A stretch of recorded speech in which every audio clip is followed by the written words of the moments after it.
जय श्री कृष्ण। सभी को सादर जय श्री राम, प्रणाम।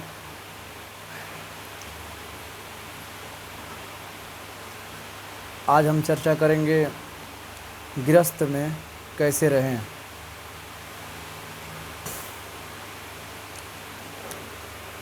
हमारे हिंदू धर्म में मनुष्यों के जीवन का 4 आश्रम में बांटा गया है।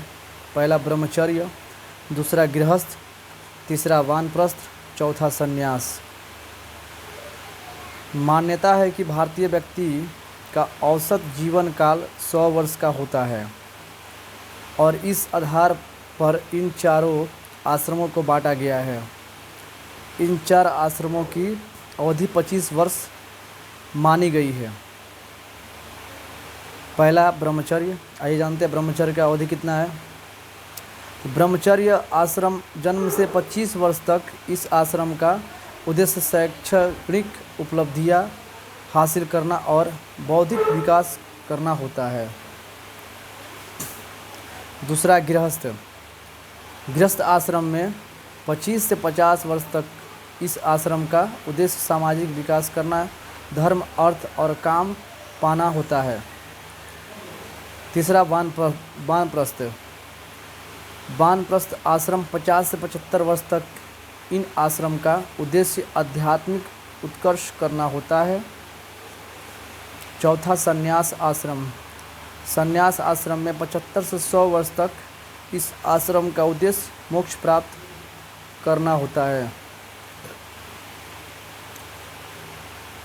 तो चलिए जानते हैं गृहस्थ में अपने परिवार में मिलजुल करके कैसा रह जाता है। उसका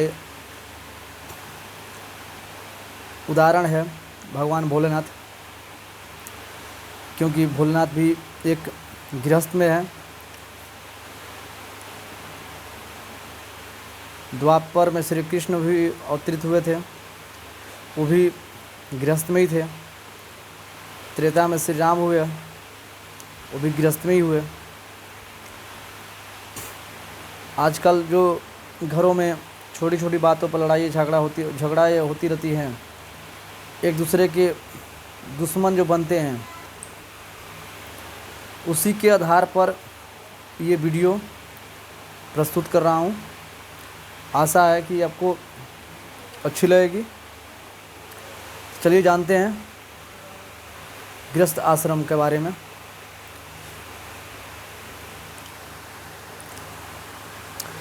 रुद्रो मुंडधरो भुजंगसहितं गौरी तो सद्भूषणं स्कंदं शंभुसुतं षडनानं युक्तिस्तुतिं च लंबोदर सिंहो क्रेलिं मूषकं च विषभास्तेस्तां निजं वाहनं मिथ्या शंभुगृहे विभिन्नमतिषु चैकं सदा वर्तते। भगवान शंकर मुंडमाला एवं सर्प धारण किए हुए रहते हैं और माँ पार्वती सुंदर सुंदर आभूषण धारण किए हुए रहती है। शंकर भगवान के पुत्र कार्तिकेय 6 मुख वाले तथा गणेश जी लंबे सूंड वाले और बड़े पेट वाले हैं। भगवान शंकर आदि के अपने अपने वाहन बैल, सिंह, मोर और मूषक भी आपस में एक एक का भक्षण करने वाले हैं। ऐसा होने पर भी भगवान शंकर के विभिन्न परस्पर विरुद्ध स्वभाव वाले परिवार में सदा एकता रहती है। इसी प्रकार गृहस्थ में विभिन्न स्वभाव वाले के साथ अपना अभिमान और सुख भोग का त्याग करके दूसरे के हित और सुख का भाव रखते हुए आपस में प्रेम पूर्वक एकता रहनी चाहिए।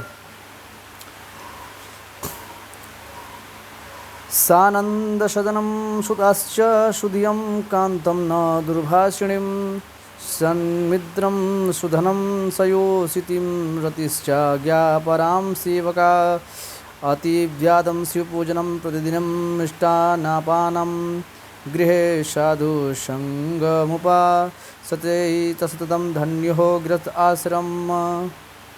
अर्थात घर में सब सुख है, पुत्र बुद्धिमान है, पत्नी मधुर भाषिणी है, अच्छे मित्र हैं, अपने पत्नी से पत्नी के संग है। नौकर आज्ञापारायण है। प्रतिदिन अतिथि सत्कार एवं भगवान शंकर का पूजन होता है। पवित्र एवं सुंदर खान पान है और नित्य ही संतों का संग किया जाता है। ऐसा जो गृहस्थ आश्रम है वो धन्य है।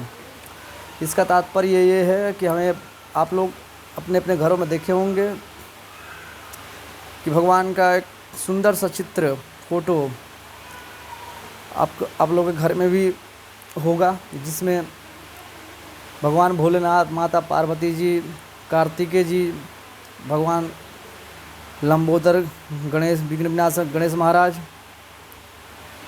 जिनके भोले बाबा के गले में मुंड माला और सर्प की माला रहता है। उनका सवारी नंदी है। माता का सिंह है। गणपति जी का मूषक है और कार्तिकेय जी का मयूर है। आज के वर्तमान युग में देखिएगा तो किसी में एक मत नहीं है, शत्रुता है, बैर है। अगर कहीं सिंह अगर मिल जाए तो नंदी डर जाए, कहीं चूहा मिल जाए तो सांप को आनंद आ जाए, कहीं मोर मिल जाए सांप भी घबरा जाए। ये देखिए कितना सुंदर छवि दिया है कि इन लोगों के परिवार में, गृहस्थ में सभी एक समान परस्पर मिलकर रहते हैं। तो इसी प्रकार से हमें भी प्रयास करना चाहिए, प्रयत्न करना चाहिए कि अपने परिवार में मिलकर रहें, छोटी छोटी गलतियों को नज़रअंदाज करें। इस तरह से परिवार में मिठास बना रहेगा, प्रेम बढ़ा रहेगा। वीडियो अच्छी लगी तो कृपया लाइक करें, दूसरों तक पहुंचाएं अर्थात शेयर करें। और इस चैनल पर आप नए हैं तो इसे सब्सक्राइब कर लें और अपनी राय कमेंट बॉक्स में ज़रूर बताएं। तब तक के लिए हर हर महादेव। नमो नारायण भगवते वासुदेवाय नमः।